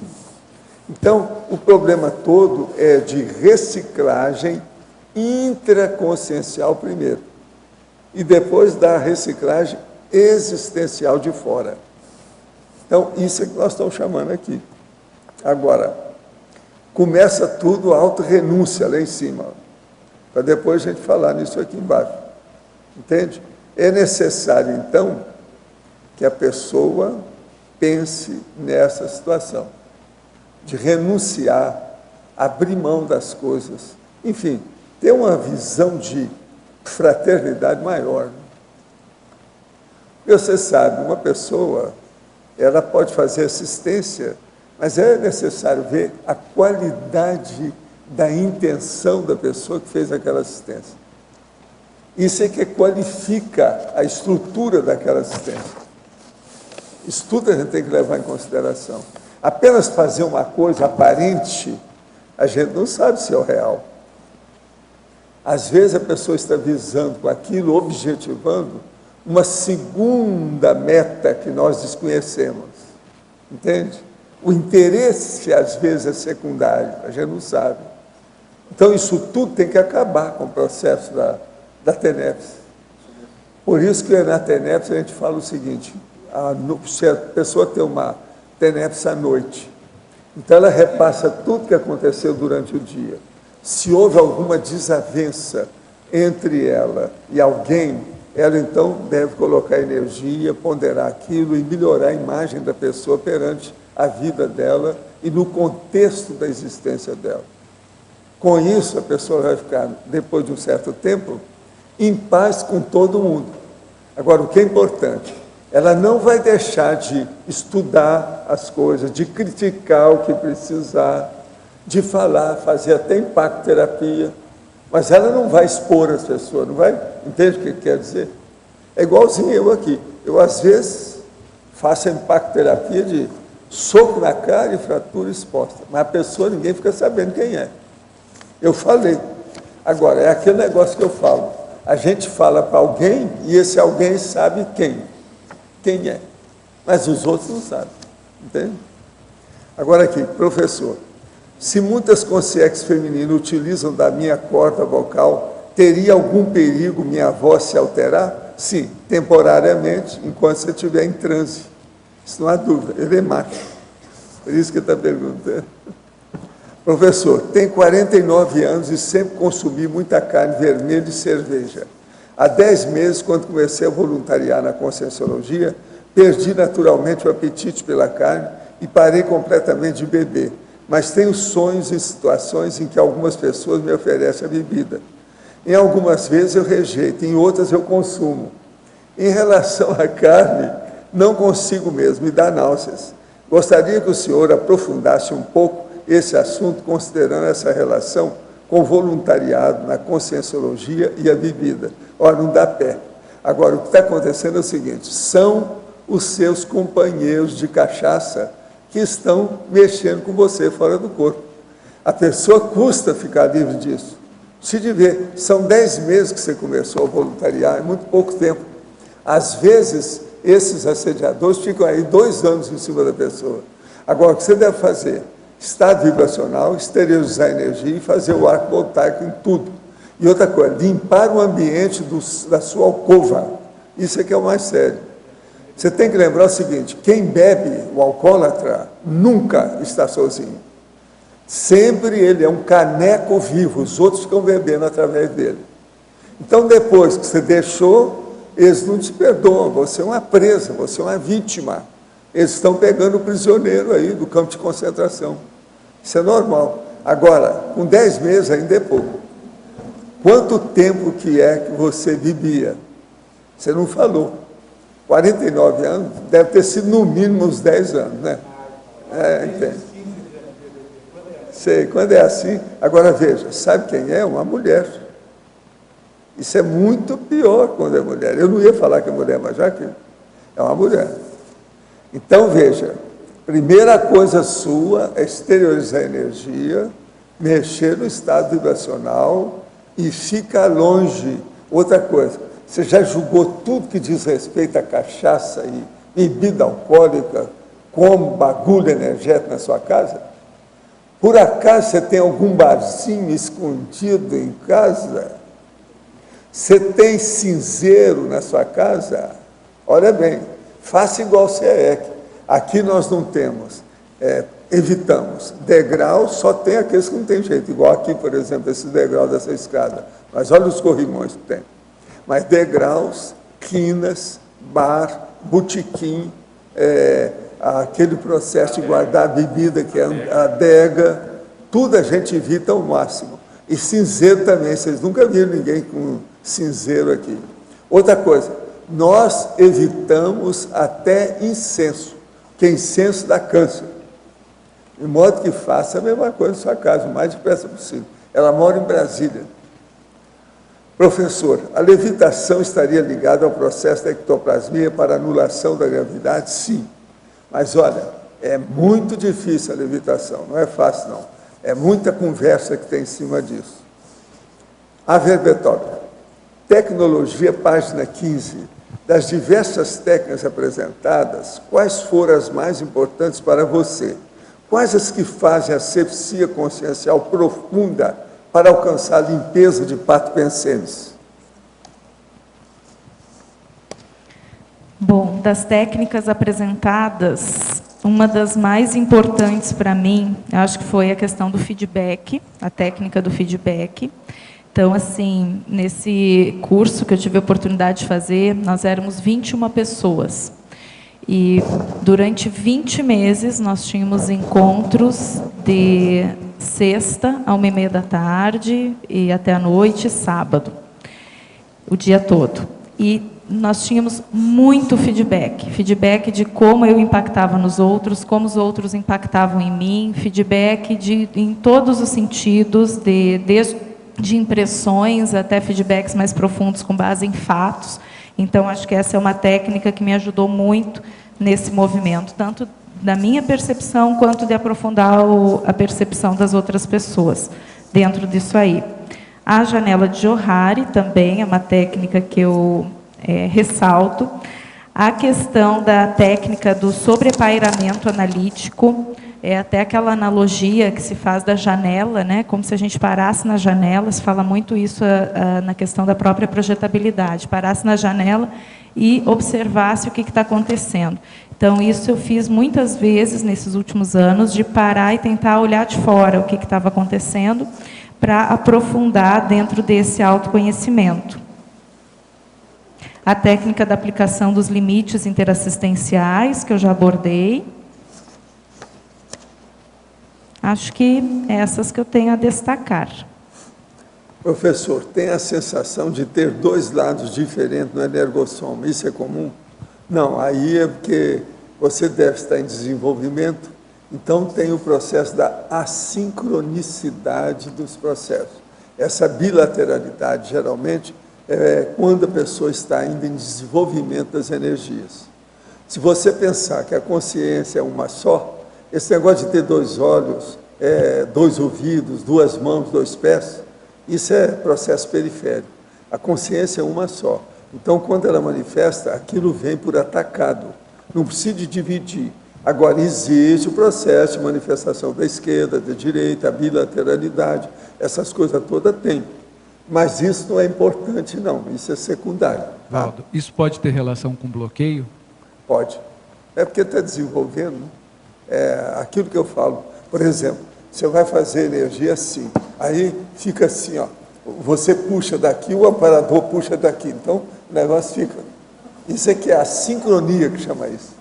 Isso é uma droga total. É aquela pessoa que não sabe dançar igual os outros, ela sai fora. Ou aquele soldado que não sabe marchar, marcha errado. Está entendendo? É a mesma coisa aí. A sincronia que chama isso. Dentro das energias imanente e consciencial, o subhumano, quando cães e gatos e animais mais selvagens se enquadra dentro da energia imanente, o princípio consciencial já modifica a energia? Já. Existem gatinhas, por exemplo, que são superiores aos gatos em matéria de energia, devido ao processo da afetividade delas. Tem gatinha que é carinhosa demais e ela tem uma imantação, liga. É aquela que eu estava contando aí ontem, que a gatinha pulou, eu estou escrevendo lá o negócio, sabe, sentado, ela pula, a caneta bate, pronto. Meu pijama ficou tudo, foi preciso tirar a calça do pijama, que ficou tudo cheio de tinta, enorme lá, que vazou tudo da caneta, com ela, né? Aquilo. E outra coisa, ela é feliz da vida, liga logo o aparelho, ela tem um Motorola, né? Você sabe, Motorola. Então, na mesma hora, ligou feliz da vida, e o meu pijama tudo molhado, lá, de tinta, negócio sério, em cima do lance. Essas coisas todas tem. Então, é preciso a gente ver como é que é a personalidade, a tendência do animal doméstico, como é que faz. Agora, a verbetógrafa. Como você analisaria a ausculta pensênica para quem não faz TENEPS? Pergunto porque às vezes recebo inspirações de amparador e logo sinto a vontade enorme de escrever. Nesse momento sinto a mudança no local em que estou, como se tivesse um campo muito sutil. Em seguida, analiso o que escrevi para ver se faz sentido. Penso que a questão da ausculta pensênica, ela é independente da TENEPS. O movimento ele pode ajudar na questão da TENEPS, né, no sentido do que eu abordei antes, de fazer uma conexão mais profunda com o assistido e até em relação ao processo evolutivo e de melhoria do assistente. Agora, em relação a sentir essa conexão, sentir inspiração dos amparadores para escrever, me parece muito positivo. Você está prestando atenção no que está acontecendo ao seu redor. Eu acho isso muito importante. Professor, quando me deparo com uma nova ideia contrária à minha e decido mudar de opinião, pois vejo mais lógica, isso poderia ser considerado verdade absoluta apenas pelo fato de ainda não ter vivenciado? Não. Isso aí você está elaborando o processo da ideia, não quer dizer nada ainda. Tem que ver com calma. Minha parceira acha que eu não tenho opinião própria, pois muitas vezes são formadas a partir das neoideias da conscienciologia que fazem mais sentido para mim. Ela poderia estar correta? Olha, aí depende, né? O que você faz com essas ideias? Você de ver, né? O que é que acontece. Agora, o problema nosso é o seguinte, vamos estudar tudo o que se passa. Ver como é que é e ter as ideias nossas. Nós precisamos disso. Ter ideias próprias. Todo mundo precisa disso.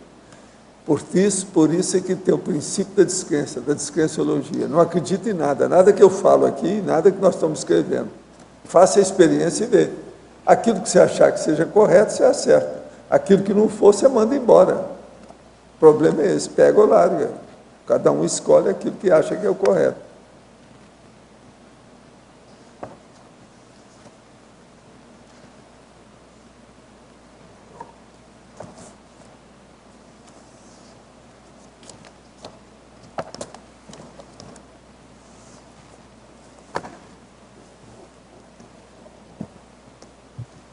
Professor, no DAC, na página 36, automemoriologia, você podia ampliar um pouco essa questão da autorretrocognição?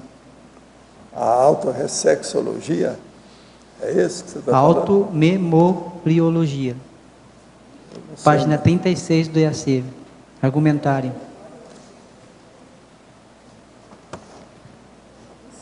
No começo da página. É o primeiro que eu estou falando, a argumentário. As autorretrocognições das obrigações intermissivas causam toda uma série de efeitos positivos na vida intrafísica. Quer dizer, aquilo que você lembra do passado seu, principalmente aquilo que você lembra do período da intermissão última que você vivenciou, fora do corpo, antes de renascer. Agora, a consciência hipomnéstica, aquela que esquece das coisas, quanto à vida intermissiva última, as condições são mais difíceis. Para quem se lembra dos parafatos em comunex evoluídas, dispõe de coragem maior, compreensão e ousadia nas autovivências das atitudes antiegóicas mais radicais. Então, por exemplo, muita gente, às vezes, tem lembranças de vida passada e da intermissão. Mas a maioria tem essas lembranças de modo patológico. Elas lembram porque vê o assediador e faz ela lembrar. Entendeu? Isso não é o ideal. Isso não é sadio. Agora, o que nós estamos falando aqui é a pessoa que tem essa retrocognição, mas de modo tranquilo, pacificado, ela se sente bem com aquilo esclarece a vida dela, as coisas que ela está fazendo. Ela, às vezes, lembra, por exemplo, de determinada cena em que havia um consciex, ela consegue identificar as pessoas com quem ela vive, que eram consciex naquela ocasião. Então, isso aí é positivo. Não tem ninguém reclamando, entende? Então, com isso, a pessoa pode ampliar as abordagens corretas dos fenômenos, dos parafatos, da pararealidade, e isso melhora a vida da pessoa. Eu conheci uma moça que ela fez essa autorretrocognição no período intermissivo. E daquele dia em diante, ela mudou totalmente a vida dela. Ela teve conexões assim com o tempo que ela tinha. Porque aí você fica sabendo da realidade, como é que é, independente dos livros, das tradições, sim, daquilo que o povo fala, daquilo que está estabelecido pela sociedade, que é patológica. A gente vive numa grande enfermaria. Então você arranja o seu roteiro pessoal, sabendo o que está fazendo. Isso aí dá muita autossegurança, autoconfiança, entendeu? Na pessoa. Esse é o caminho. Tá bom. Agora, o que eu vejo é o seguinte: não adianta a pessoa querer mexer com autorretrocognição se ela não cuidar da memória dela do dia a dia. Então, a primeira coisa tem que perguntar. Por exemplo, hoje é sexta-feira, então perguntava para a pessoa: o que é que você está fazendo terça-feira de manhã? O que é que você comeu na hora do almoço? A pessoa tem que lembrar que é a memória recente. Sim. Para ver se melhora a memória. Então, com isso, ela começa a estudar a qualificação da memória dela. Melhorando a memória do dia a dia aqui, ela vai acabar melhorando. Memória projetiva, a memória da retrocognição, e não vai ter isso que nós chamamos aqui, que é o processo da mnésia, sabe? A hipomnésia. ela vai superar esse problema. Isso aí é muito importante. Agora, eu considero a autorretrocognição, a lembrança de tudo isso, como uma grande vantagem na vida humana. Muito séria. Só traz vantagem para a pessoa. Quando ela é sadia, entende? Agora aqui. Obrigado. Professor, gostaria de saber em que hipótese e condições o horário da TENEP pode ser trocado em âmbito definitivo. Faço TENEPs às 3 horas da manhã e às vezes penso em mudar em virtude da interrupção do sono. Sim, você pode mudar. Agora, escuta aí a inspiração que você vai ter do seu amparador. Agora, muda, não tem problema nenhum. Qual o problema? O processo é a pessoa se dar bem na prática da TENEPS. Não interessa qual é o horário. Se ela está bem adaptada àquilo, não tem problema nenhum. Professor, o que o senhor faz para prevenir doenças ósseas comuns na 3ª e 4ª idade? Nesse âmbito, quais são as suas práticas de exercício físico para a manutenção do soma? Quais dicas você dá para os jovens? Ora, para jovem não adianta falar muito, porque esse povo acha que não vai ficar velho. Né? É uma droga danada. Então eles não sabem. Pensa que a vida vai ser sempre daquele jeito. Isso é a maior besteira. Agora, o que eu posso dizer é o seguinte: eu tomo banho, que é o chamado banho atlético.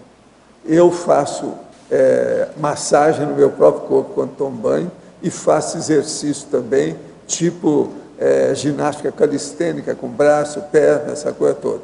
Outra coisa, faço a técnica do agachamento, que eu já cheguei à conclusão que muita gente, os jovens, estão instalando as articulações quando faz o negócio de abaixar e suspender.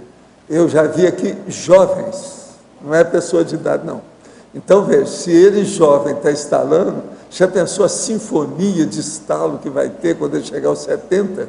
Vai ser uma loucura, ninguém vai ficar nem perto de fazer tanto barulho. Então, isso aí é importante. Outra coisa, eu uso esteira aeróbica. A esteira, entende? Então, isso aí ajuda também muito para ele fazer exercício. Agora, uma coisa que eu acho seríssima, que é o que eu tenho às vezes problema, é o processo da dieta, é o processo da alimentação.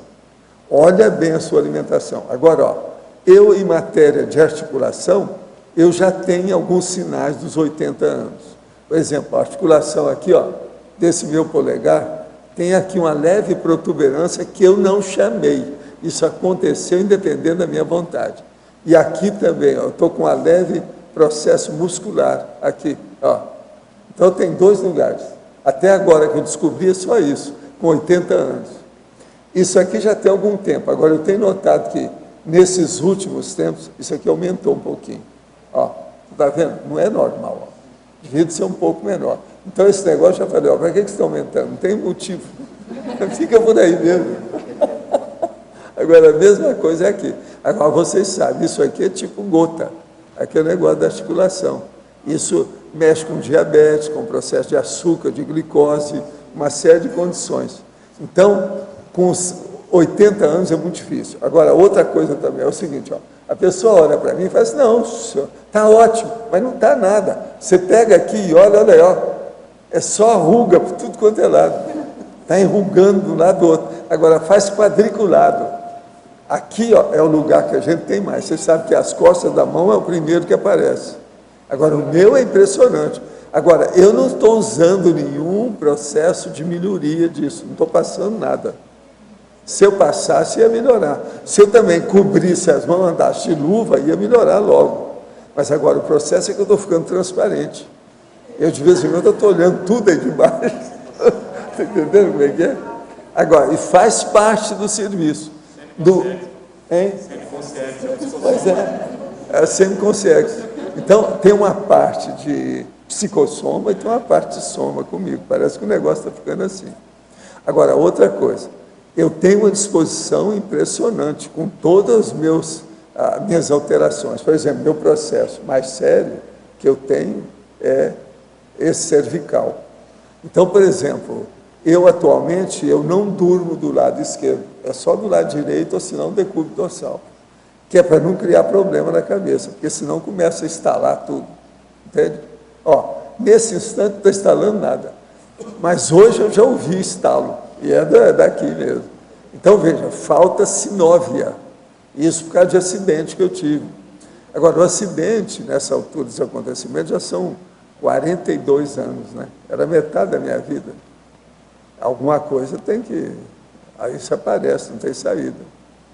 Agora, eu, às vezes, tenho uma coisa, devido mexer muito com energia, uma das coisas que eu tenho mais problema não é nada disso. Eu tenho mais problema por excesso.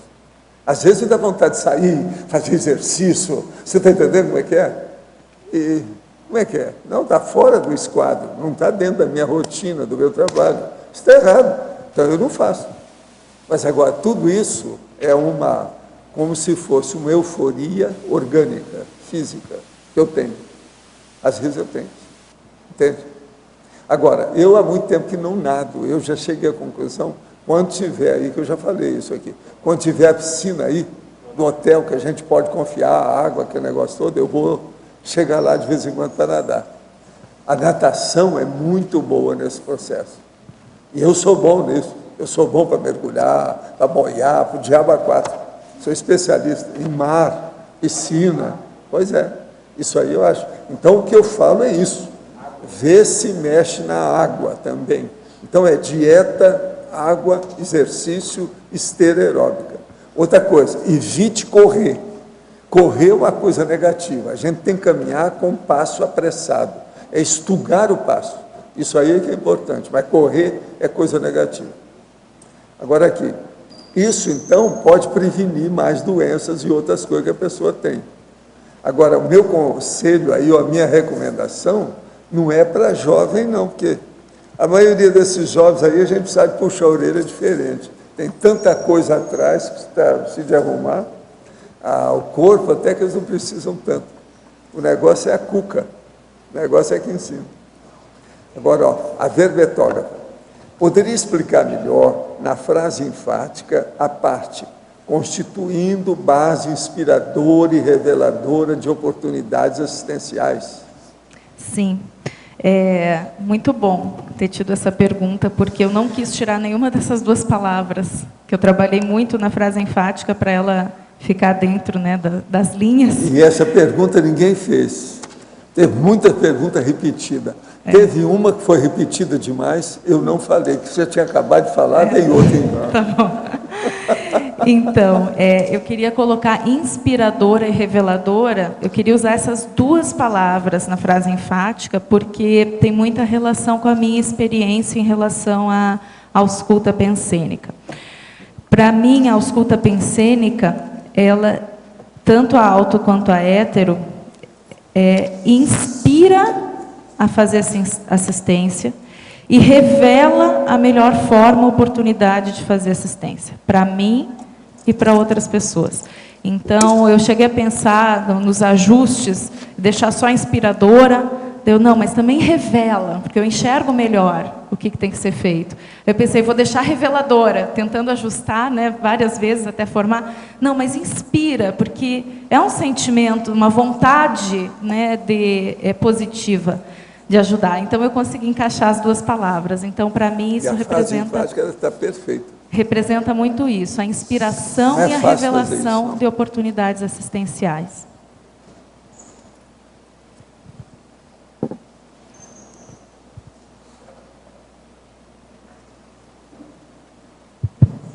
Cecília. Vai. Ladies first. Toda vez que ela quer falar, aparece alguém daqui. Isso é todo dia. Viu? Ela atrai o processo da energia. Então, fala aí, Luci. Fala, é a sua vez. Vai lá, Luci. Você agora, por favor. Então tá bom, vou perguntar. Cecília, você trabalha na área de voluntariado, né? Eu queria que você explorasse o tema do verbete como benefício para os voluntários em si. Como que você vê essa relação?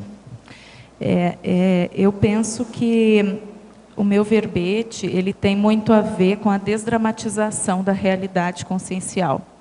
E acho que isso pode ajudar os voluntários no seguinte sentido. Às vezes eu vejo que a pessoa, ela se afasta ou não encara o voluntariado justamente por dramatizar algumas questões de si e dos outros. Ah, mas eu não vou mais voluntariar porque naquela IC tem o fulano que é assim ou é assado. Ah, não, eu não vou voluntariar porque eu não estou à altura, né? E a ideia é que a desdramatização disso para encarar o movimento evolutivo. Então, a auto e a heteroausculta, para mim, tem muita relação com esse movimento. E acho que aí a gente se relaxa, eu sinto muito isso, relaxa em relação à sua realidade, à realidade do outro, e aí o movimento vai positivo, flui melhor, sabe? Então, eu penso que pode ajudar nisso. E penso que a gente pode aprofundar bastante os exercícios de feedback, que nem agora no meeting da Unicim, nós fizemos os exercícios de feedback, e foi bem legal, não sei se você concorda comigo, mas eu achei que foi muito positivo, a equipe lidou numa boa, acho que todo mundo saiu ganhando com a situação. Também acho isso. Aprender a receber o feedback, né, como foi dado até em relato, de ouvir sem explicar na hora. Deixar isso entrar, você analisar, depois levar para reflexão, ver o que tem lógica e ver qual vai ser o encaminhamento e a solução, né? Acho que foi muito positivo nesse sentido. E é interessante no feedback, porque às vezes quando a pessoa está dando feedback, a outra já tende a querer reagir, justificar. Não, isso foi por causa de... Aí se a pessoa, não sei se você observou isso, mas é interessante assim, se a pessoa consegue parar e ouvir, e relaxar e prestar atenção, quando passou tudo, daí você pergunta, e aí, como é que você está sentindo? Não, estou bem, está legal. Passa aquela ânsia da reação, que era uma reação mais no sentido de mecanismo de defesa, né? Então, é bem interessante a técnica. Obrigado. Marcelo, isso aí é fichinha para ele. Sabe por quê? Ele já usa o pretinho básico. Já vim preparado para isso, né? É tudo ok. A Vivian aqui no B. Cecília, aqui. Tem um ponto que eu acho que é interessante, assim, tocando no aspecto do voluntariado, porque muitas vezes a gente se conhece aqui pela atividade voluntária que a gente faz nas ICs, mas a gente não conhece aqui um pouco das habilidades que a gente tem profissionais, né, das nossas relações, né? E aí eu sei que você está aí atuando nessa área de voluntariado especificamente, aí eu queria fazer uma sugestão. De repente, da gente ter uma dinâmica para que a gente pudesse conhecer mais, não só do ponto de vista do voluntariado, mas das nossas habilidades que muitas vezes não são aproveitadas, não são reconhecidas, né? E isso eu acho que pode ajudar a auxiliar aí a ocupação, né, de muitas das atividades que são requeridas aí no voluntariado. Então, fica aí uma sugestão, muitas vezes a gente não sabe que habilidades a pessoa tem, que atividades profissionais ela exerce, e aí o foco de desenvolver o voluntariado via Trafores, né, seria melhor oportunizado, né? Sim, obrigada. Nós estamos trabalhando já em algumas ideias aí sobre isso, né, Marcelo? Nesse sentido.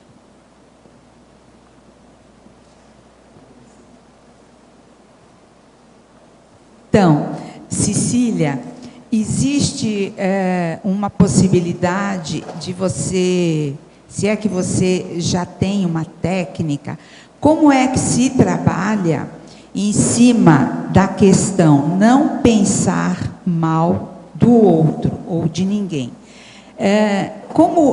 Você tem uma técnica, por exemplo, no caso aí que o Marcelo citou, né, da justificativa, de ouvir uma heterocrítica ou autocrítica, quando você percebe, como que é que a gente pode trabalhar essa questão isentando a pessoa da ideia? Bom, Luci, assim, vou falar pela minha experiência. Sim. Tá? Novamente. A questão de conseguir esse movimento de desdramatizar, eu consigo hoje fazer mais crítica sem carga emocional, energética em cima da pessoa, tá? Então, por exemplo, tanto para fazer um feedback, quanto para, às vezes, trocar uma ideia de uma constatação, por exemplo, com o Alexander, uma constatação, isso, aquilo, eu já consigo hoje fazer o que há uns anos atrás eu não conseguia. Isso, assim, é muito gradativo. Sim. Hoje eu estou melhor, né? Sim. Mas que é fazer uma constatação da realidade, seja do outro ou minha, sem ficar chateada indignada, ou qualquer coisa assim, que antigamente era uma característica, né? Então, eu acho que tem muito a ver com conseguir fazer essa desdramatização, sabe? Você não pensa também que a questão do temperamento daquela pessoa se mistura muito com a ideia, que ela se fixa naquela ideia, e aí quando você percebe, né, que não dá para separar isso, fica difícil, penso, você avaliar. Como separar o temperamento daquela pessoa que se mistura com aquela ideia, que muitas vezes pode ser falsa, né? É indissociável, né? Aí a questão do pensene. Isso, né? isso. O conceito é indissociável. Tanto do pensene do outro, quanto do da gente. Quanto nosso. Né? Que aí se mistura. Agora, eu acho isso muito difícil. Mas... Eu estou trabalhando para conseguir separar, mas eu acho muito difícil. Agora, posso dizer, Luci, que é possível fazer uma constatação, uma crítica e não carregar. Digo carregar no sentido de energia, de emoção, sabe? Então, não posso dizer assim, 100%, né, que eu faça isso, mas eu posso dizer que eu melhorei demais nesse sentido, assim, bastante evidentemente, assim, para mim, e nesse sentido. Obrigada. Agora, Cecília, as perguntas aí do seu verbete foram acima da média de todo dia nosso. Então, você é obrigada a fazer no mínimo uns 200 verbetes. Tá certo? Foi acima da média aí, o total dela. Nossos comerciais, por favor. Obrigada. Pontuações da tertúlia de hoje foram 61 assinaturas no livro de presença, 14 perguntas presenciais e 36 perguntas online. A Neida hoje dará o recado da reaprendência com as oficinas de produção de atividades parapedagógicas. Boa tarde a todos. Estamos aqui para convidá-los a participar da terceira semana de Educação Consciencial promovida pela Reaprendência, que acontece de 8 a 14 de outubro. O destaque vai ser para a oficina de produção de atividades parapedagógicas, que será ministrada pelo professor Álvares Dantas. Essa oficina tem como objetivo capacitar os professores e professorandos na elaboração de atividades instrucionais parapedagógicas, a exemplo de elaboração de cursos. Então, a pessoa leva um tema e, nesse período que vai ser feita a oficina, a pessoa já sai com um curso montado.